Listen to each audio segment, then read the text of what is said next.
Imagine the challenge of navigating a labyrinth while blindfolded. Now imagine that labyrinth represents the complaint filing process for victims of post-traumatic stress disorder or complex post-traumatic stress disorder. Why does seeking justice often seem like an uphill battle for these individuals? For those living with PTSD or C-PTSD, the process of filing a complaint can resemble a minefield of re-traumatization.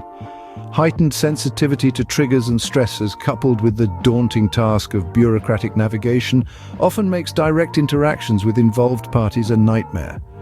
Victims frequently face the pitfall of delayed responses or outright ghosting. This loophole forces them into a distressing cycle of sending reminders or waiting indefinitely for a response, amplifying their anxiety. These could be simple strategies by the people whom you try to hold accountable to lure you into irritation and anger, so that they can apply a strategy called reactive abuse. This might sound like a strong accusation, but in reality, how they can shift the focus from what they did towards how you responded. In cases where the harm inflicted warrants police involvement, victims are often left baffled. Why isn't justice pursued more vigorously? The act of traumatizing someone can be seen as a criminal act, yet the system often fails to treat it as such. This isn't just an oversight, it might be a systematic failure that conveniently shields governments and institutions from accountability, allowing harmful practices to persist unchecked.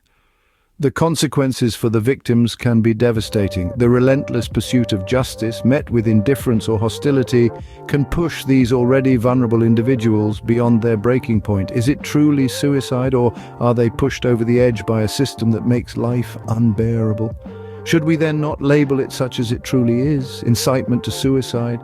Thus the proper phrase would be to say that it was murder, unilaterally caused by society and not suicide. The phrase, death by 1,000 cuts, becomes even relevant to demonstrate how society is responsible. So, how can we better support PTSD and C-PTSD victims? Firstly, entities like ombudsman offices must be acutely aware of and sensitive to these unique challenges. They should make their processes more accessible, providing direct guidance and necessary information. Offering specialized support services throughout the complaint process can lighten the victim's burden and ensure their focus remains on healing. Secondly, the responsibility of gathering information shouldn't solely rest on the complainant. Ombudsman offices should take the initiative, collecting the required documents and evidence from involved parties. This proactive approach can mitigate the risk of re-traumatization and prioritize victims' well-being. In summary, supporting PTSD and C-PTSD victims goes beyond empathy. It's about justice, fairness, and systemic reform.